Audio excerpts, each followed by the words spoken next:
Bob, Rob, and Ram. Nobody asked, but we give you our opinions. Acknowledge us like Roman Reigns to all his minions. Coming from the grave like our name was Undertaker. Women's wrestling is cool, but where the hell is Britt Baker?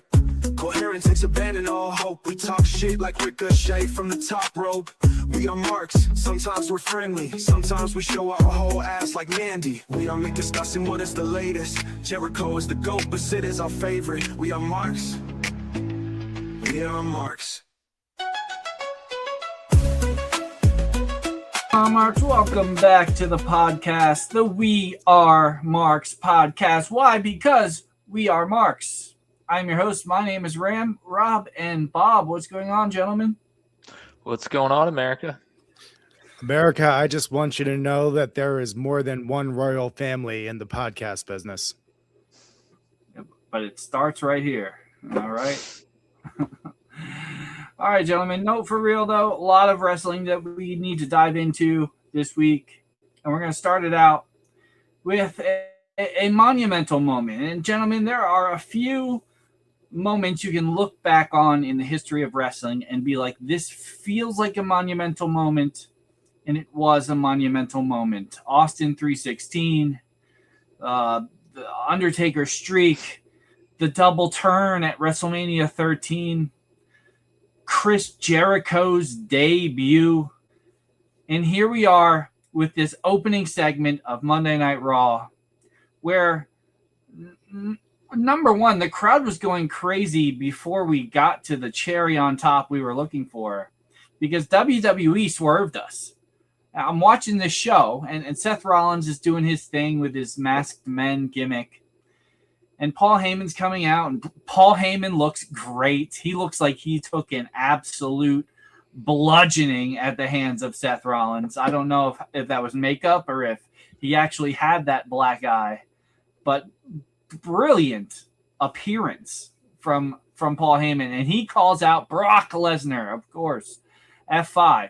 And I'm thinking, I am literally in the moment of thinking, oh man, so I guess it's not going to be Oba? And Oba's music hit. Gentlemen, I have watched this opening segment of Monday Night Raw maybe 30 times, just watching the segment alone. And then I was so excited about this, I decided I was going to watch literally every YouTube video that had this moment in it. Because Oba Femi put the beast down. And the crowd is over the moon. This moment right here feels like one of those monumental shifts in the business. And to top it all off, as much of a Brock Lesnar hater that I have always been, this is now the only match currently slated for WrestleMania I'm genuinely excited about. And this is a Brock Lesnar match because Brock Lesnar sold his ass off in this segment. Sold his ass off. Number one, when Oba's music hit, he was looking around at the crowd. The crowd's chanting Oba, and he's looking around at the crowd like, what the hell is going on? And there was almost like a genuine fear in this man's eyes when Oba got to the ring. A little smirk. I wonder if the smirk was Brock being legitimately excited in the moment because it seemed so organic and authentic. This segment, this opening segment of Monday Night Raw, capped off by Oba Femi putting his foot on the chest of the beast and saying, I want you at WrestleMania, was magnificent. This might be the best individual wrestling segment I've seen all year. Yeah, it was tremendous television. Like you said, to start it off was Heyman, who, what a method actor. He didn't look like he slept for probably since the previous Monday Night's Raw. I thought his line FAF5, if Brock Lesnar wants one more T-shirt before retirement, that was a great line.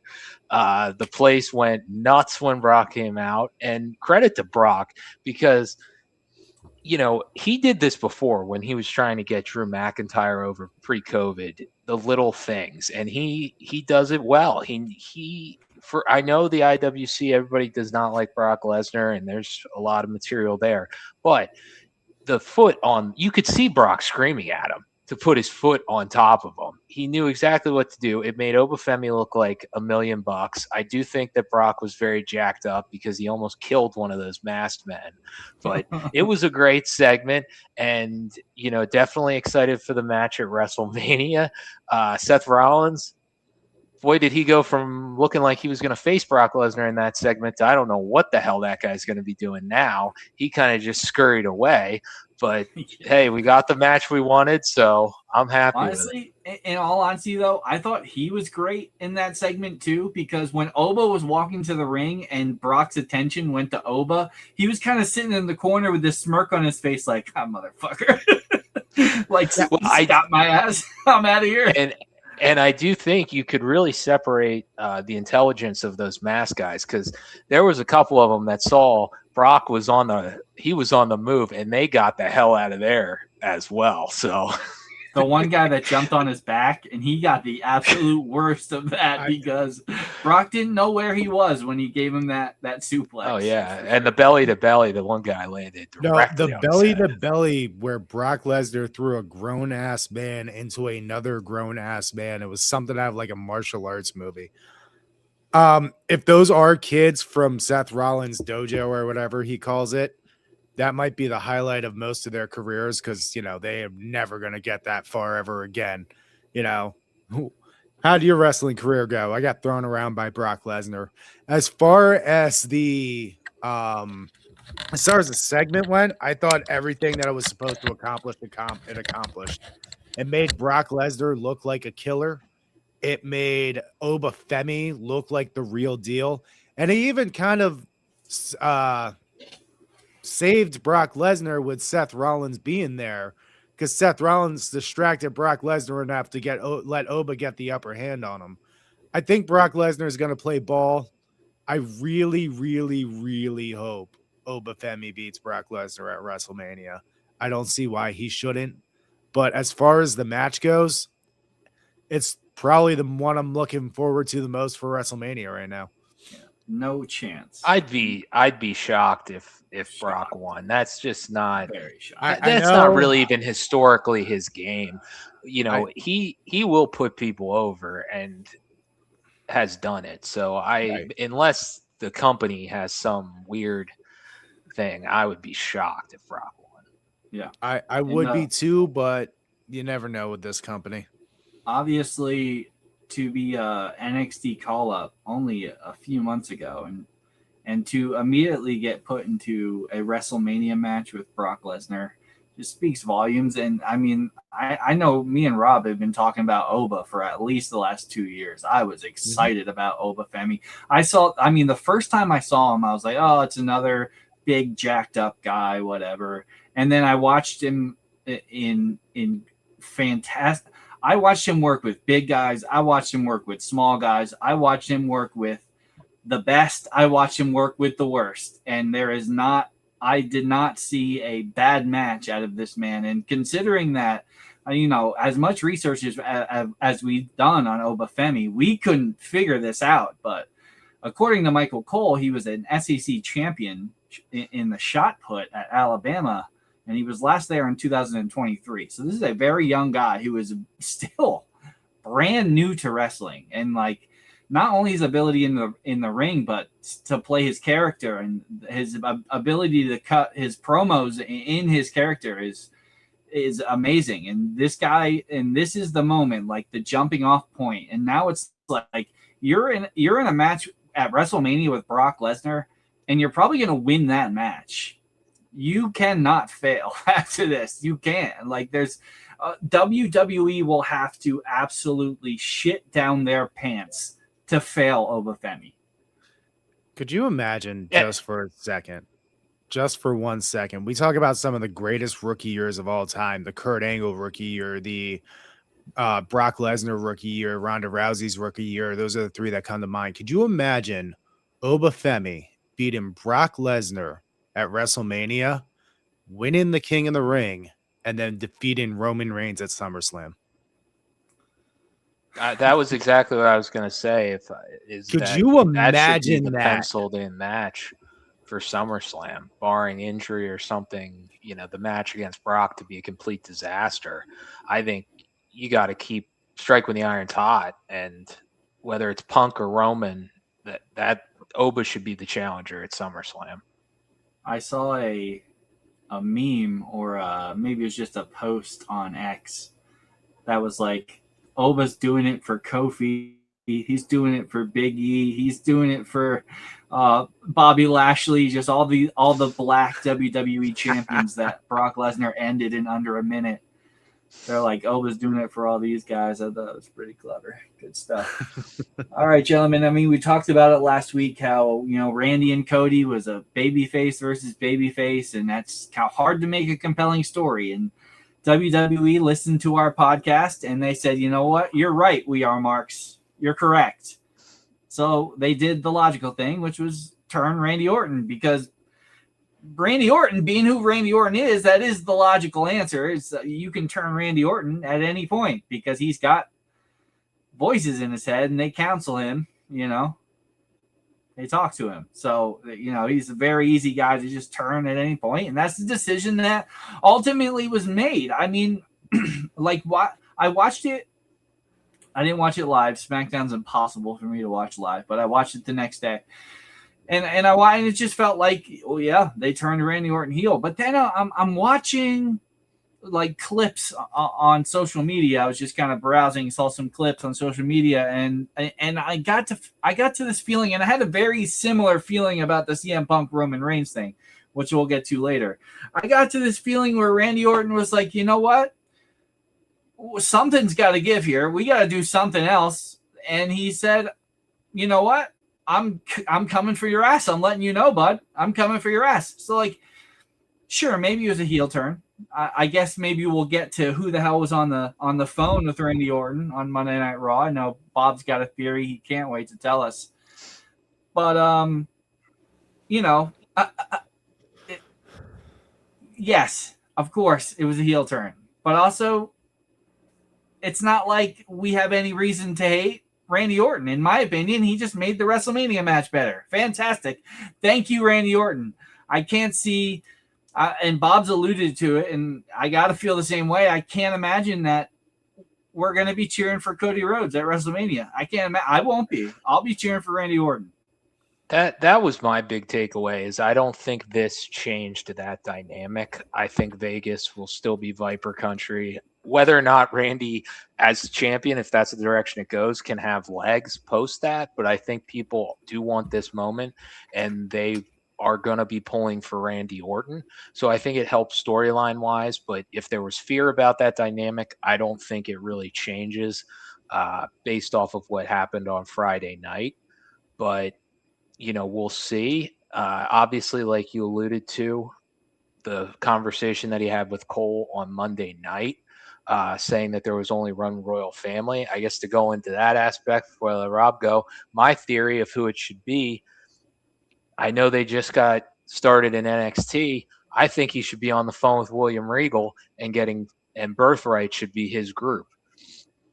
I know those guys are new, but I think having a force behind Randy like that, we talk about having new guys on the show all the time.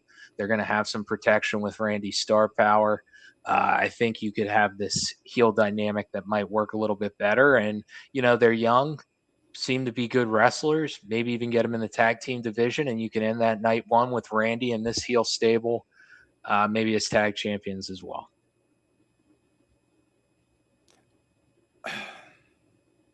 No. I don't.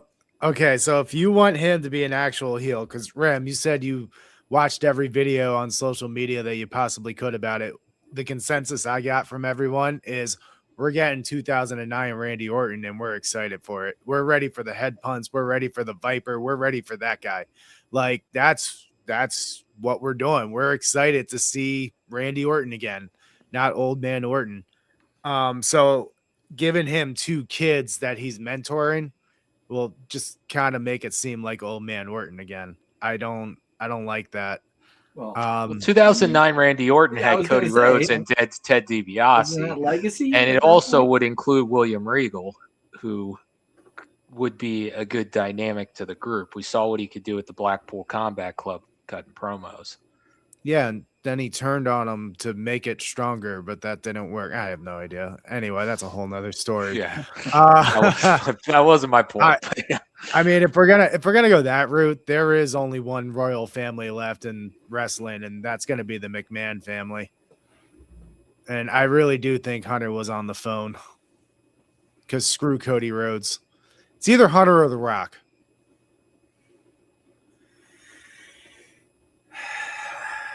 I mean, if it's Hunter, then what? We're gonna get like another authority going on or something? Yes, because Hunter needs to be on the TV. He's gonna Well, fire Adam maybe Pearce. since Cody God, that hurts. keeps pushing this golden boy. Maybe Vince comes back. He was the one on the phone, and it's Vince's golden boy versus Hunter's golden boy, and then you got a McMahon in both corners, like WrestleMania 2000.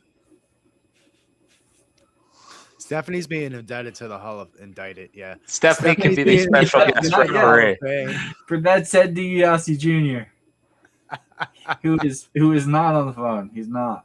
He's not on the phone.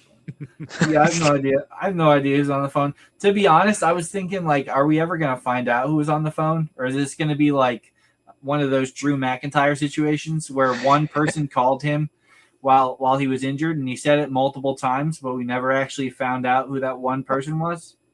Well, and another thing too is right now we have Roman who told Punk, "We brought you back. We did this. We did that." Like, who the fuck is we, dude? Yeah, who is we? Like, there's so many mysteries going on that I don't even know what's. We need Feels like an Scooby Doo episode to of help us Scooby out Doo. right Yeah, feels like an episode of Scooby Doo. Yeah, I don't know. Speaking of Drew McIntyre, though, I think he quit. He quit SmackDown, but then he also attacked. Who did he attack? Jacob Fatu? Yeah. Yeah. Yeah. Anyway, I don't know. This whole thing is really dumb. I don't know what we're doing with Drew McIntyre, to be honest, which feels like something that we've been saying for about 2 or 3 years. I don't really know where's this heading. Drew just feels to me like a guy who needs a change of scenery. He needs to, at the very least, go to Monday Night Raw. At the very least, Yeah. because he can't keep. This can't keep happening on SmackDown, and maybe this is leading to this match with Nick Aldis, which I mean, me and Bob had that prediction, and then now I'm seeing it in the rumor mill. So I mean, it might be true, and maybe the match is I'll fight Nick Aldis, and if I beat Nick Aldis, I get out of my contract and I can be a free agent. This has got to be the 4th time that Drew McIntyre's quit, hasn't he? They really like to go to the well on that one. I'd be curious if Nick Aldis signs him to new contracts every time that happens. And then he was fired. Wasn't he fired for a period of time? Yeah, I sort of, based on the attack, I kind of lean more towards Fatu now, but it could be Aldis. I know there's a rumor that Drew's doing a movie after WrestleMania, so maybe that'll be his time away, and they'll reshuffle the deck at some point. But I do agree. I think, between that Punk, McIntyre, really everybody in the top, they need to refresh things because it does feel like we've seen the same matches. Yeah, no, Drew needs this is like the 4th time he's quit or fired or went home or whatever. He does need to go away. I mean, we said all of last year, since SummerSlam, when Cody won the title and they started the feud, they need to put the belt on him or he needs to go away. Well, they put the belt on him. He didn't make it till WrestleMania, and I still say he needs to go away. I love Drew McIntyre. I think Drew McIntyre, as a human being, that story is a great story. Unfortunately, they now have Cody Rhodes for that story, which is probably a better story in hindsight. But he needs to change it up. If he's not going to go to Raw, I don't like telling big guys to go to AEW, but I think they would use him well over there. Not sure about that. Is it any worse than what they're doing with him over here? I mean, he was just the WWE champion.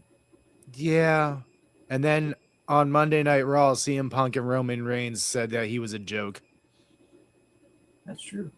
Speaking of CM Punk and Roman Reigns, that's our last talking point for WWE this week, because they had another promo exchange. And I'm gonna let you guys speak, but I would just like to start this out. If I'm honest, CM Punk did, and this was kind of what I was saying about the Randy Orton thing. How it kind of felt like maybe Randy Orton wasn't necessarily turning heel. He was just saying, you know what, fuck it, I'm coming for your ass. It kind of felt to me, just watching this promo, that CM Punk did end up punching Roman Reigns after he said he was old, which is probably a dumb reason of all the things that have been said, calling him old, apparently, which realistically, Roman Reigns is not that much younger than CM Punk, really. I think Reigns is in his 40s as well. If I'm honest, Roman Reigns should have punched CM Punk. Roman Reigns should have attacked CM Punk. Roman Reigns should have fucking done something. I don't understand it. Why? And that's why I say it felt to me like CM Punk punched Roman Reigns, just because someone had to punch someone. Someone had to do it. I said something fucked up about your dad being dead, so you're gonna bury you next to your dead dad, you son of a bitch, and nothing. You don't hit him. You don't do anything. No excitement, no feelings, nothing. You're just monotone tribal chief. I hate this. I hate this at this point. I hate this. These promo battles they're having are dumb. They started dumb. They've continued dumb. Last week you guys told me it was about respect. This week these promos were like the cheap shots of cheap shots, just like my 12-year-old could have written this segment. Yeah, I definitely felt like it needed some physicality from Roman's side. I thought if we weren't getting that the teaser that he's telling the whole family to feel free to take out CM Punk, I thought maybe we were going to get a debut of somebody, or somebody, someone was going to come out and take out CM Punk, and then to end the night with Roman Reigns being the one on his ass over being called old. To your point about what Punk said 2 weeks ago, this was definitely the weakest back and forth that they've had.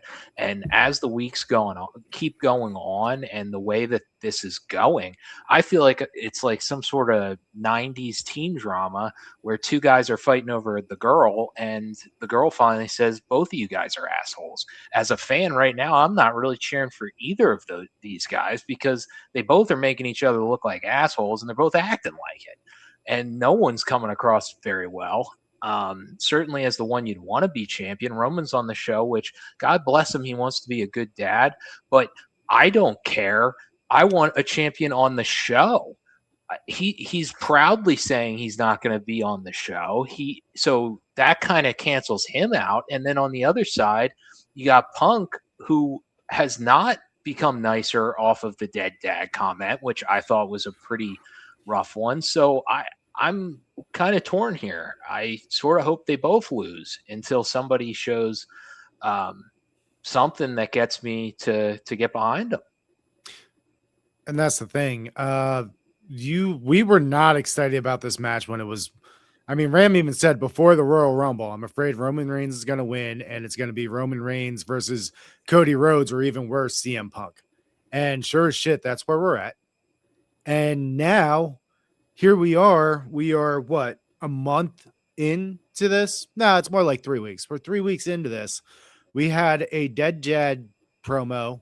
We had Jimmy and Jey Uso get physical with CM Punk. And then we had CM Punk get offended because Roman called him old. It's not doing anything for me. I said last week, Roman should have just came out and beat the shit out of him. Yeah. Like, that would have been better than a 20-minute promo that, again, the only thing that mattered with 3 minutes at the end. Like, the promos are long and winded, boring, and they don't even need to happen except for the last 5 minutes. Yeah. That's it. And here's my other thing, and this was something that really came to my attention today because, again, I was doom scrolling social media and something popped up, and it was a Roman Reigns entrance from 2019, I think. I mean, if you think about it realistically, and the way Roman Reigns is talking, you would swear he was John Cena. You would swear he's been the top guy in the business for 15 years, and the crowds love me. I'm the best. But I would say more than half his time as a professional wrestler, my man was booed relentlessly as a babyface, was booed relentlessly because we couldn't stand the guy. And he's the way he's talking, you would think he's Hulk Hogan.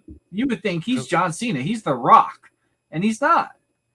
I'm sorry. He's not. He was the most over guy in the business for about 2.5 years when he was, doing the tribal chief stuff, when the tribal chief stuff was good with the bloodline.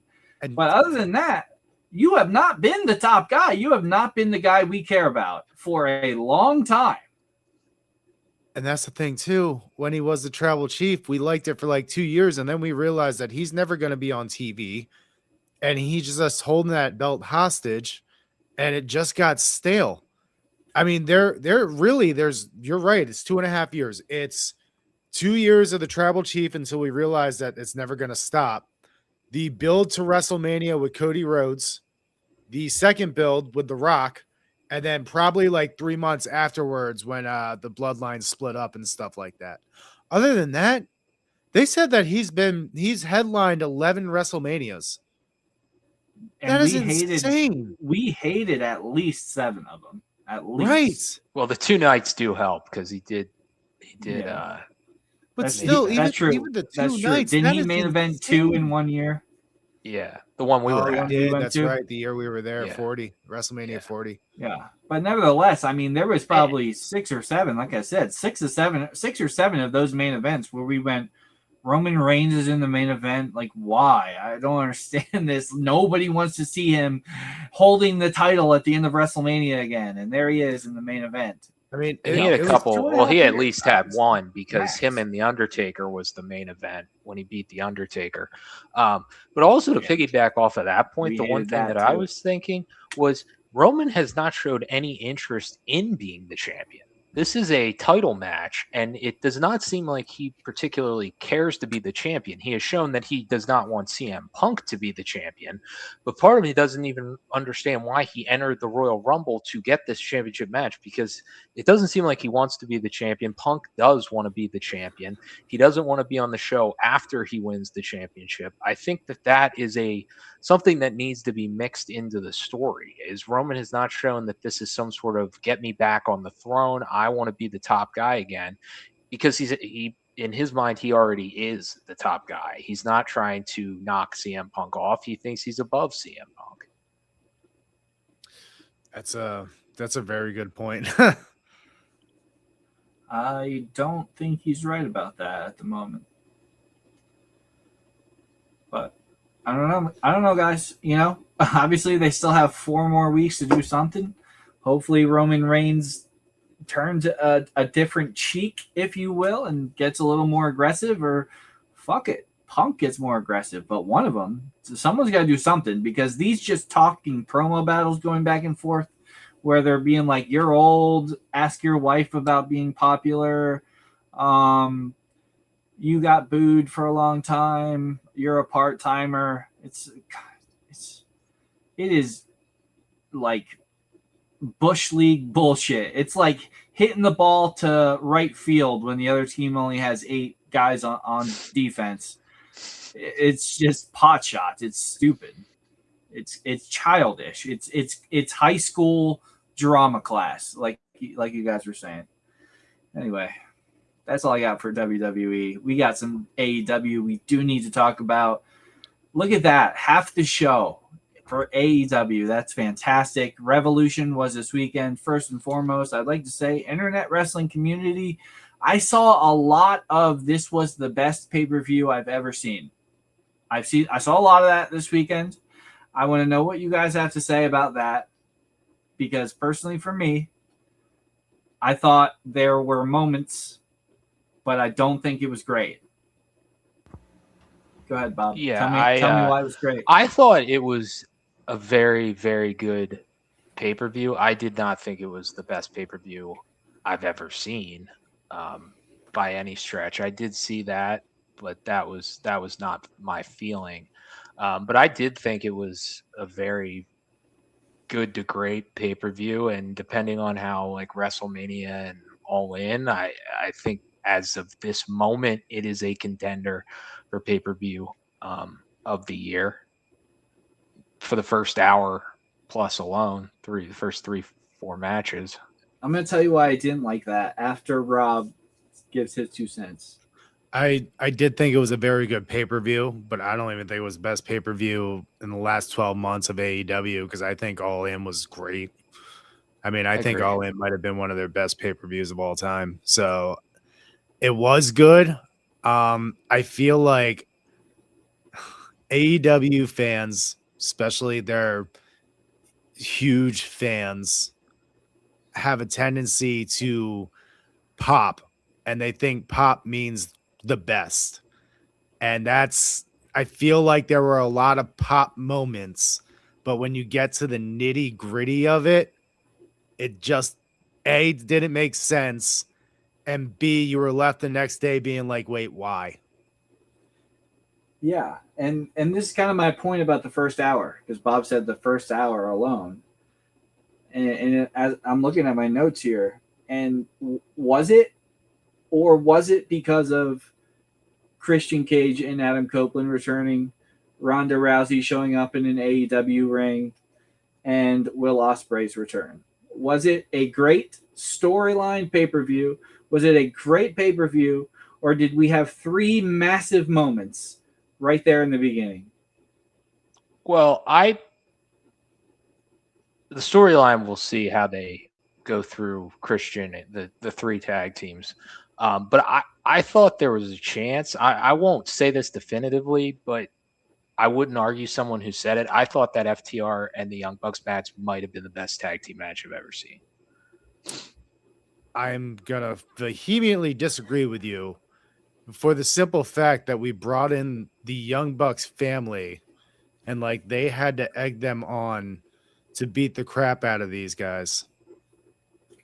Yeah, I hated that. I hated that. Well, Like yeah, but the bell. They already badmouthed the family. They slapped his dad. They did all those things, and you need a pep talk now? Like, what is this, a Disney movie? I think we throw around the phrase "best I've ever seen" like way too loosely. I felt like this was a Young Bucks FTR match. I didn't think it was anything special. I thought of course it was good. It was FTR and the Young Bucks. Of course it was good.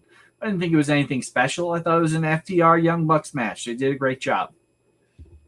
But I didn't think it was anything special. And the whole family thing and that little intro where they have their kids say some pre-written lines very clearly, I thought that was very corny and stupid. And I'm sorry. I'm a family man as well. I thought it was very stupid.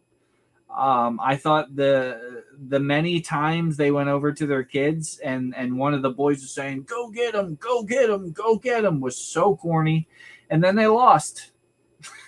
And then they lost. Listen, I was surprised they lost. In my opinion, if you're going to have that much family, that many kids show up, you have to win, or you are, I'm sorry, Uncle Matt and Daddy Nick, you're a loser. Well, I did think we're all here to see you wrestle. We were all here to see you wrestle. Not too far from our hometown. We're here for you, to support you. We're all behind you. And you lost. I did think during the match, I know I predicted them on the pod to lose. I thought FTR was going to win, but during the match, I did feel like the Young Bucks were going to win. And I thought we were going to start with these feel-good moments to rip everyone's heart out with the main event. But no, we did not get that. No, they stabbed a needle through our cheek in the main event. More on that to come. Yeah. So anyway, they did retain the tag team championships in a nice A-. Young Bucks FTR match. Very solid. Very good. Their Good way to start the show. Their ability, though, FTR and the Bucks, to make the many times they wrestle each other feel as exciting as they do is incredible. I just wanted to say that part, that it really is incredible, because we've seen a lot of wrestlers one-on-one. We've seen teams that constantly wrestle each other and you see the same stuff. And I thought that the way they can make things unique, even though you do see a lot of the same moves, they have their typical stuff, is pretty incredible. Sure. It feels a lot like the number 1 and number 2 ranked guys in the division in the world are having a regular season match. That's what it felt like. Yeah. And based on the dynamic, I'm thinking that at All In, we recreate WrestleMania, whatever, and do the 3-way ladder match. Stop. There we go. No. Yeah, let's get into it. That's what I want. Adam Copeland. I want 50-year-old Adam Copeland who hurts himself walking down the street. 50-year-old Christian Cage and FTR who doesn't do ladder matches in a ladder match with the Young Bucks. That's what I think. That's what I think they should do. I think Edge and Christian are going to retire. They're going to retire in September. And if you're going to do one more, you got the Bucks. Last time Copeland was in a match with a steel cage, he hurt himself jumping off of it. What the hell makes you retire? Think that a ladder match with the Young Bucks is going to be any good? I believe in the Bucks to make it a good match. Would be, if I'm going to watch Adam Copeland and Christian Cage in a wrestling match, I want it to be a gimmick such as that. You guys are insane.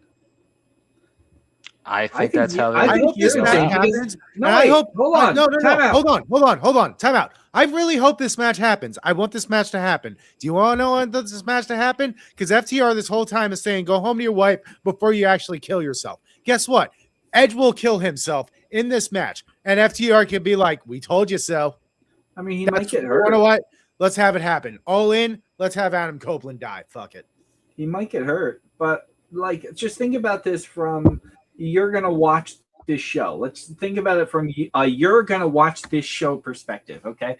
Would you rather see Edge and Christian? Listen, the match is happening. Like it or not, the match is happening. So would you rather see Edge and Christian in a regular tag team match at a slow pace, or would you rather see them be able to pull, and if they're working with the Young Bucks and FTR, they're going to be able to do some fun creative spots that are less dangerous than they used to have to be. You know what I mean? If I'm going to have to watch these two wrestle, I'd rather it be in a gimmick than a straight up wrestling match. All right, fine. Let's just have Adam Copeland die. Cope can die. Fuck it. Listen, if he dies, I never liked the guy anyway. All right, I was a John Cena fan, so Cope can die. I was a Matt Hardy fan. That's really what pissed me off. All right, second match. Toni Storm defeats Marina Shafir. And afterwards, we had Ronda Rousey in an AEW ring. Talk to me about the match. Talk to me about Ronda Rousey. I thought it was the best match out of Marina. I mean, obviously, thanks to Toni Storm, who is great.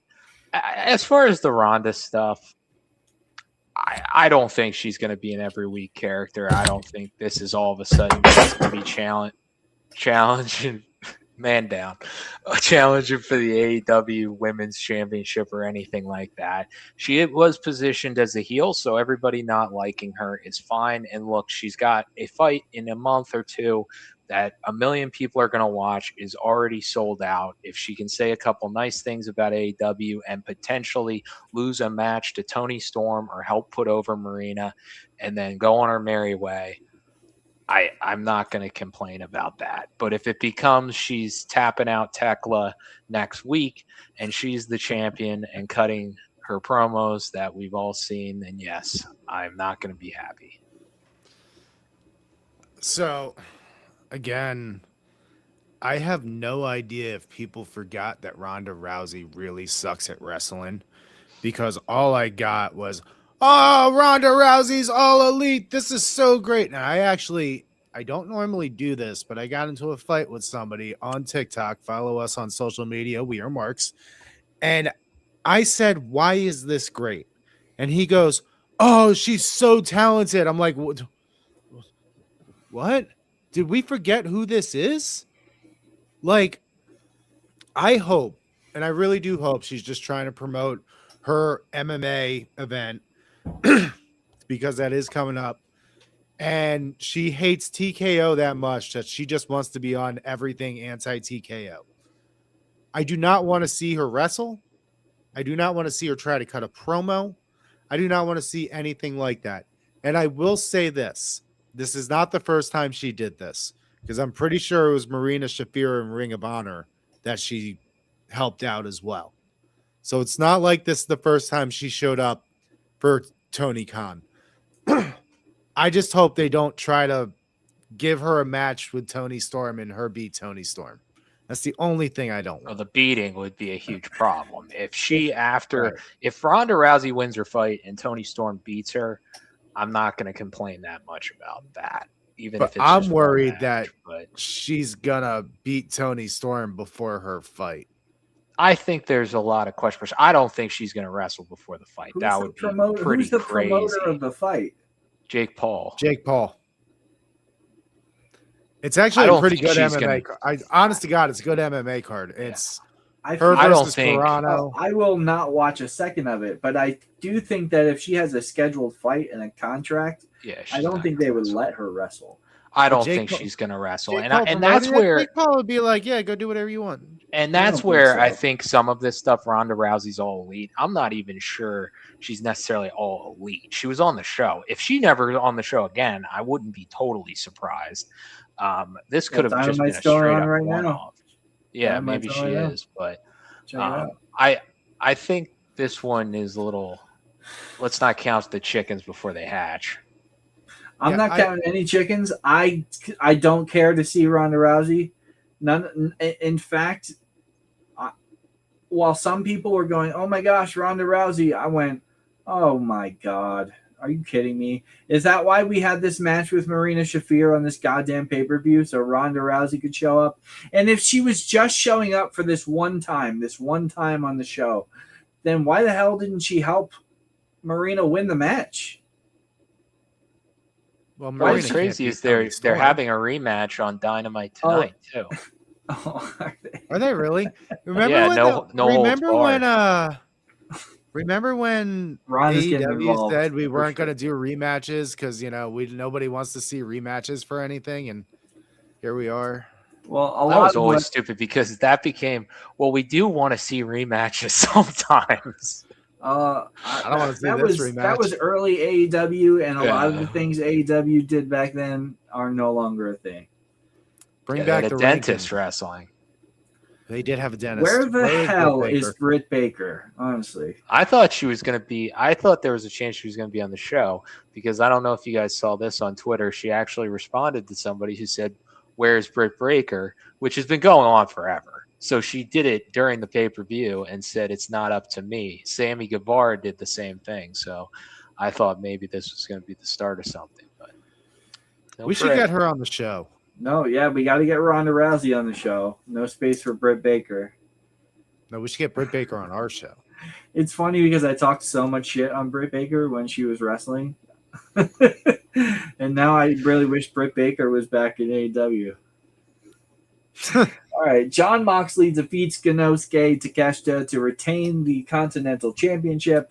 And, of course, after the match, we had the return of Will Ospreay. 3 matches, 3 returns, or, Ronda's not a return, but you know what I mean.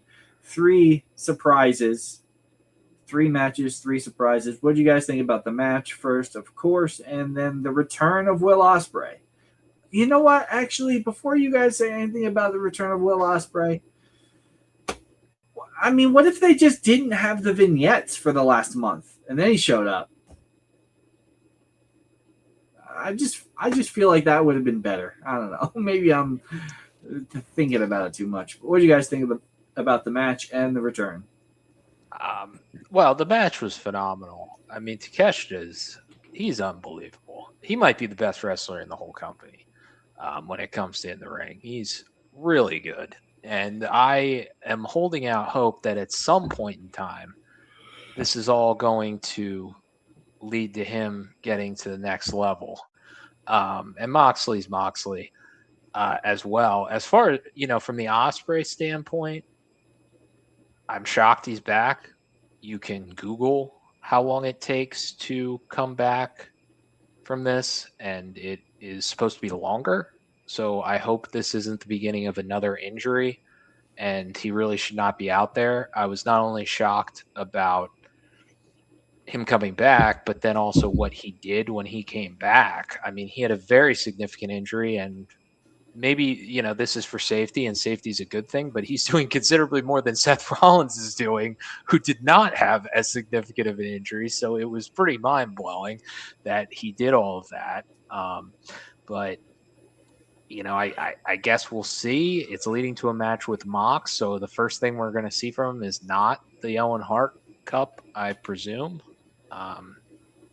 So very interesting. As far as my thoughts on the finish, though, I'm going to save that for another match later in the night. Takeshita. When you start feeling the pressure, I feel like those other teams can definitely feel that. Yeah, me too. Definitely some other teams. Sorry about it. Takeshita, I just feel like they're never going to get him over where he's at. I feel like he's a gatekeeper, and they like him as a gatekeeper. And it's heartbreaking because he's one of the best wrestlers on the planet. He should have won on Sunday. Here's my thing with Will Ospreay. And I get what you're saying, Bob, and stuff like that, but he attacked Jon Moxley. And Jon Moxley is like a face at this point. So does that make Will Ospreay a heel? No, that was my thought too originally, but obviously I thought more about it and I realized that it was the Death Riders who took him out of action. And so it makes sense. It does make sense for him to come back after Moxley, but it is a different Jon Moxley. So it is kind of a very interesting dynamic. Are we gonna make Jon Moxley a heel again? Because I don't think he's getting booed anytime soon. Like everyone just loves him too much. Or are we just sort gonna of get a mixed reaction during the match, though? Now I know that was Takeshita, but I was a little at one point confused. I didn't know if Moxley's a face or a heel. I presume he definitely gets face reactions. Yeah. Oh, for sure. No, actually, during his entrance, I went, damn, he should be world champion.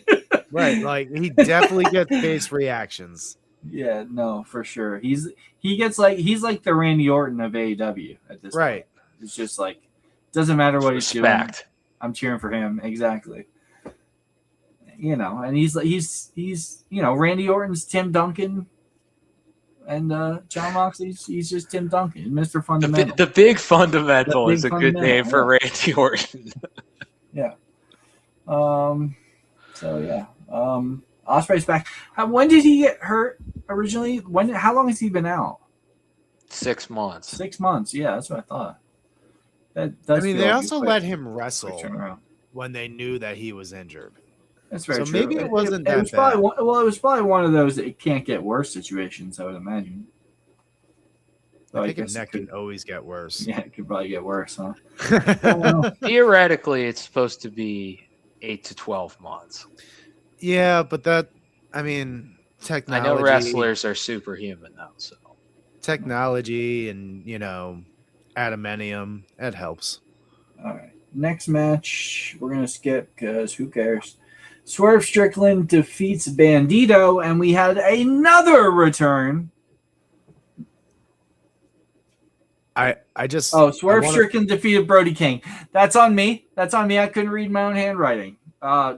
Swerve Strickland beat Brody King, and then we had another return, Kenny Omega. This is a fourth return. I was trying to figure out what match you said nobody cared about. So the women's tag titles. I do want to point out that they added like 6 matches after we talked last Wednesday, and none of them should have been on this card. Yeah, they do that every Like time. it was That's just why- filler. That's why every time we do a prediction show for an AEW pay-per-view, I always to do a precursor that this is not going to be all of the matches because there will be several more AEW decides to add for no reason. Yeah, and we had to stay up till 12:45 on a Sunday night, on a work night, because we had to add You 6 had more to. matches. I watched it Monday afternoon like a responsible adult. Yeah. I thought Swerve and Brody was a great match. I think Swerve, they did a lot for Brody, which I thought was good because he's obviously in limbo right now, and I don't know what it's going to look like for him over the course of the next 5-6 months leading into, that all-in time period. I do think he's going to get demoted from this main event scene, and maybe based on the results of later match, maybe he's going to get the tag team back together, which I don't think would be a bad idea, even though right now we're pretty much set on who's competing for the tag team titles. But I did think it was a very good match. I thought Swerve is doing a great job in this role, and it was nice. It's always nice to see Kenny Omega. So Kenny Omega versus Swerve 2 seems to be on the horizon. So, I mean, we talk about how they have to build. We want to see new people in the main event scene. And here we are. Brody King could have been put in that main event scene. I'm not saying he should have lost. He should have beat Swerve. But you could have built him up a little bit that even if he took a loss to Swerve, it wouldn't have been that bad. But you're right. Brody King should no longer be in the main event scene. Like that should be done. I thought it was a good match. I think Brody King surprised me because I never thought he was a good wrestler. But when you're in there with Swerve makes everyone look good. I love that guy. I've always loved that guy. But yeah, Kenny Omega's back. We knew he was going to be back. Apparently, he was doing some anime con or something like that. That's why he was been off TV for a while. But now he's back, and we are going to get Swerve versus Kenny Omega, probably in a title eliminator match, I would assume. Yeah, you face the champion in one of those. Don't you? Well, the number one contenders match. I do agree that I would, walking away from the pay-per-view, I would imagine Swerve or Kenny should be challenging Max at the next pay-per-view. Right. Sure. Yeah. See, this was the point where I felt like they could have done a couple of these returns on a different show. Like they didn't have to do them. They didn't have to span them over and over again on this show. So I kind of felt like it got really repetitive at this point. And of course the crowd was popping every time because there's a massive unexpected moment happening. But I felt like they could have milked it a little bit, I guess. And had someone return tonight on Dynamite, have someone return in 2 weeks, have someone return at the next pay-per-view. And you could have gotten to the same results you're trying to get to. I don't know. So watching it at home after, the women's tag match and then this match, and you got Kenny Omega, I sat there and I said, wow, what else can they bring back? And I just started thinking of everyone that they could bring back right now. Like Marco Stunt. Right. Joey Janela. Why not? No. Is Jay White ever coming back? Yeah. Where's Jay White? If they you know what? At this point, they should have just spammed everybody. Bring Jay White back. Bring Britt Baker back. Bobby bring Lashley. Back, what's Paige's name? Saraya. Saraya back. Chris Jericho. Oh, Chris they Jericho? actually got a lot more people they could bring back. Danhausen. I don't. It does. Based on the news, it does seem more likely than not Jericho's coming back because apparently his contract's frozen. So I don't know how you're going to get around that other than him showing up to work. He still has a tour in May, so he's got to hurry up. Maybe he'll challenge Max. Okay, guys. Tekla defeats Chris Statlander 2 out of 3 falls. I gotta make a confession, if you don't mind, because I've said a lot of negative things about the toxic spider Tekla. over the past couple of months. I compared her to Zoe Stark. I said she's a dearth of charisma, and that she sucks all the energy out of the room. I was wrong, gentlemen. I was wrong. Tekla is awesome. Tekla is awesome. I compared her to Zoe Stark because I think she's very good in the ring, and I think Zoe Stark is very good in the ring. But Tekla has this, and especially because she has that Austrian accent and she can play that badass foreign heel, it really works, man. And she's got like this juice that the women's division just doesn't really have otherwise. She has something about her that just she looks like somebody who wouldn't have this juice, this energy, but she has it. And she's fantastic in the ring. Hand up, I was wrong about Tekla. I am a grown man who can admit when I'm wrong. And this time, gentlemen, I was fully wrong. Tekla's awesome. Here's my problem, and it's the same rant that I've had for probably the last 3 AEW pay-per-views. They have this match go on after Toni Storm. You saw Toni Storm, you saw Ronda Rousey, you saw what feels like the most important top women's moment of the show, and then you try to have this world championship match later on in the show. I think Tekla's great. I agree with everything that you said. That did not feel like the world championship big moment match because there's not the star power there. They need to find, whether it's Mercedes, Tony's doing something, whether it's Britt Baker, you are paying her. She does have a name. Her coming back would be a big deal. Put her with Tekla. Put somebody with Tekla to make these matches seem bigger. And it's not a knock on Statlander. It's not a knock on Tekla herself. I think they can become stars. I don't think they are stars right now to that level. And I think when you have this match on after Toni Storm, it takes away from the moment. I am not going to put Britt Baker in the same sentence as Toni Storm. Toni Storm's on another level. It's Toni Storm, Mercedes Moné, and the rest on Gilligan's Island. That's all there is to it. Case in point, Chris Statlander beat Toni Storm twice, and she's still irrelevant because she's not Toni Storm. So I don't know what you can do to this women's division.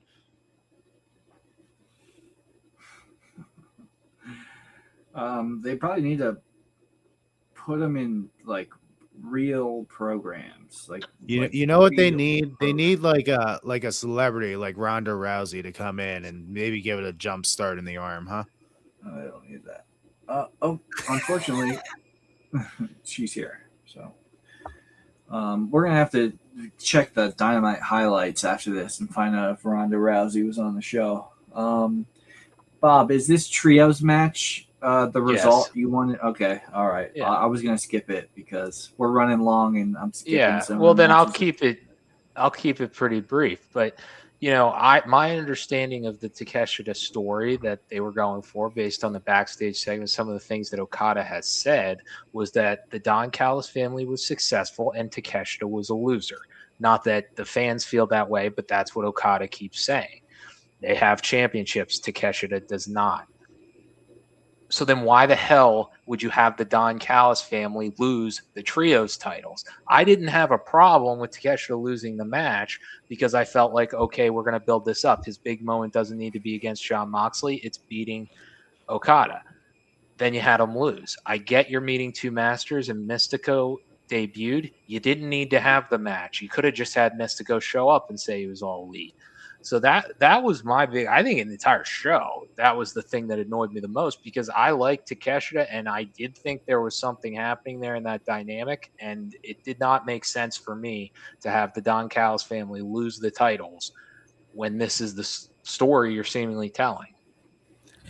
I just found it odd that the Don Callis family beat Jet Speed and Hangman for those titles, only to lose to Jet Speed and Mystico.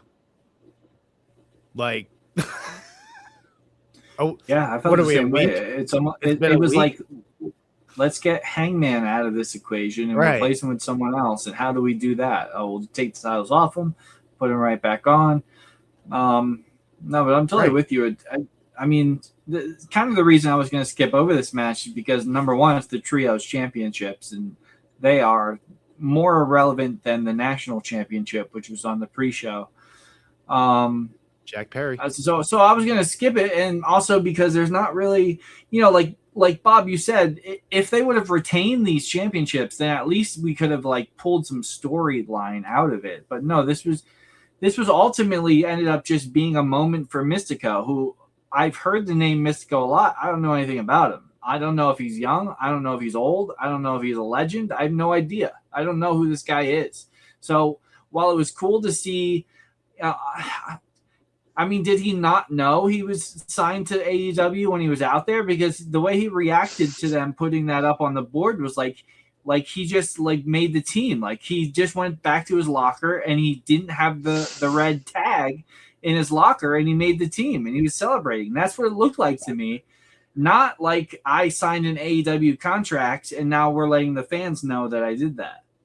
By the way, Mystico was Sin Cara in WWE. He is not young at all. Oh, that's really? He is a legend in Mexico. So wait. The same Sin Cara who botched a shitload in WWE? The original Sin Cara, that's Mystico. Yes, dude, I had no idea. I did not know that. Yes. That's crazy. That blew my mind. The more you know. But yeah, I don't know. None of it made sense. Interesting. All right. Well, anyway, Andrade defeated Bandito. That was a match that happened as well. It was fine. I thought it was going to be exceptional. It was fine. It was good. Yeah. I was obviously happy that Andrade won. This was a match that is he hot?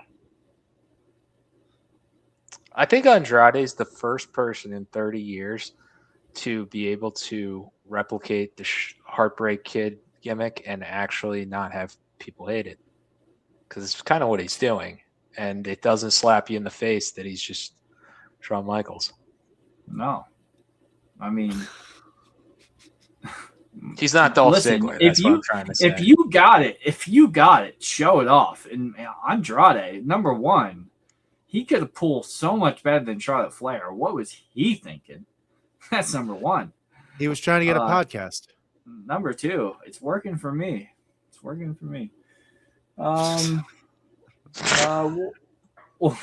What? I was going to say Andrade is another person you may not want on TV when your wife's sitting there watching with you, but maybe you do. I don't know. for different reasons. Reasons. What is going on? I mean, he's got nice. How about this other trios match? Do you have anything you care to say about it? Because I was going to skip this one too. No. I made a sandwich. Perfect response. Should have been on Dynamite. And something we didn't talk about actually was David Finlay being in AEW. Rob wanted him to. I think you wanted him to. Did you want him to go to WWE? Is that what you were saying? Yes, not too long ago, you were saying that. Yeah, I wanted him to be a part of the Finn Balor Club. That's what. That's right. About. That's what. Bullet Club. Okay. Yeah. Well, anyway, MJF defeats Hangman Adam Page in a Texas Death Match. Hangman allegedly can no longer challenge for the AEW World Championship, and I'll let you guys talk. I will absolutely. I only have one thing I want to say about this match. I don't want to see a fucking needle anymore. I don't want to see a needle. I can, at this point, I'm desensitized enough that I can deal with the blood. I can deal with the tacks. I can deal with the glass. I can deal with whatever. I can deal with barbed wire at this point. I don't want to see another fucking syringe in a wrestling ring. I can't. It's the worst. It gives me the wrong kind of chills. We'll say that. Yeah. As far as the match, you either like it or you don't like it. I do feel like they are a little bit overboard with the amount of times they go this gruesome. I'm not a huge fan of it. I like it when it makes sense, and this did make sense, but it's a little much. I mean, it's every pay-per-view. It seems like there's something like this. Yeah. Which as part? a guy, Wait. Hold on. The syringe didn't make sense. You're not telling me that the syringe made sense. No, I'm right? not talking about the syringe Okay. specifically. I'm talking about the violent, hardcore Good, stuff good. that Yeah. for the match. Yeah. I mean, it needed to be a gruesome match, but no, the syringe, I don't like that at all. But at least it made sense storyline wise that these guys should be having a Texas death match. But I feel like we see a lot of them. yeah. As a guy who's been to deathmatch tournaments and stuff like that, I can honestly say anytime a needle comes out, I just become queasy because Saw 2 pretty much ruined needle spots for everyone. But I don't know. I'm not offended by it. But to Bob's point, when you do this every pay-per-view, like the blood feud's no longer a blood feud when you just do it. You know, it's kind of like, when ECW was doing it, like it kind of ruins what you're trying to accomplish when every single pay-per-view. And I mean, to Bob's point that it happens all the time, the very first match, they were bleeding right off the bat. Like literally, the Young Bucks were bleeding 5 minutes into this pay-per-view. Like Yeah. it kind of like takes away from what you're trying to accomplish in that Texas death match. That's kind of always been my point. Like if you just had the Texas death match at the end of the show and that was your match that was bloody and disgusting, and there's a reason for why it's bloody and disgusting, I'm totally for that. But like you said, the Young Bucks and FTR were just having a fucking wrestling match and they're bleeding all over the place And like for no the reason. kids were getting involved in that match, and there's a bloody freaking Young Buck, Nick Jackson, I think it was all bloody just talking to his kid. Like I can't tell which one's which still, so I'm not sure. right. I don't know.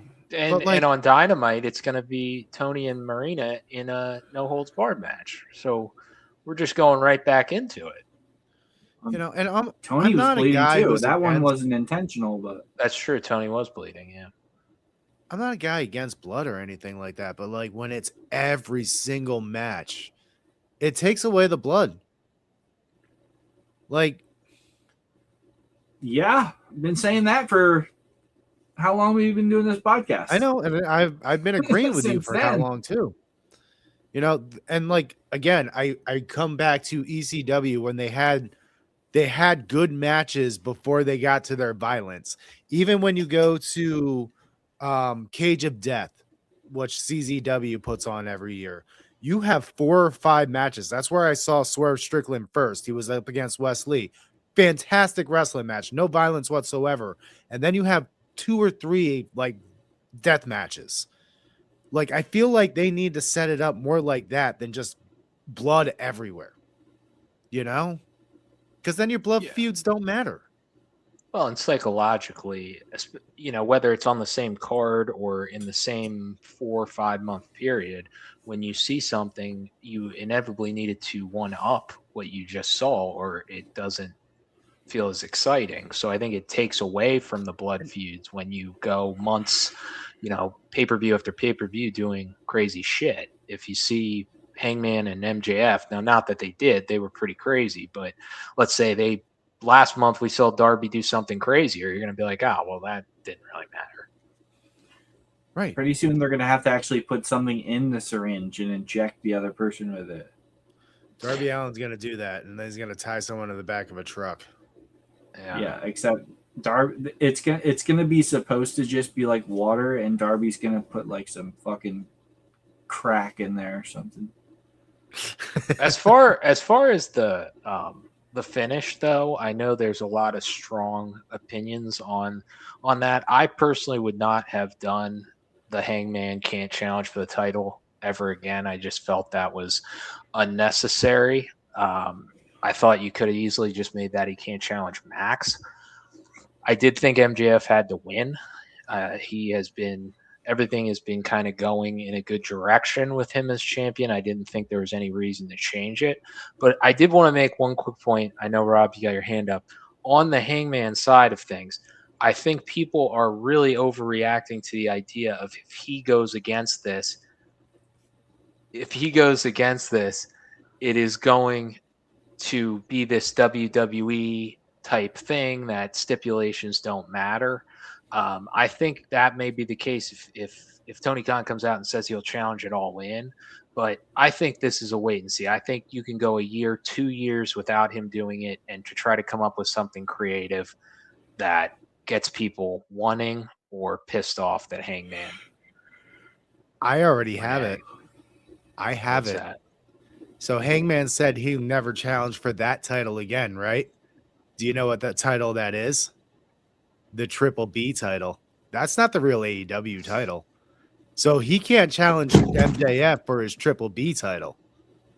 You could sit there and laugh about that, but that's an out right there. That's fair. And honestly, because it's wrestling, nothing is off the table. He could honestly just in 3 months win a battle royal and to become a number one contender and be like, yeah, it's, I'm the number I one think contender. he What do you want me to do? should. He could do what Dusty Rhodes did. He could be the masked. That's probably what'll happen.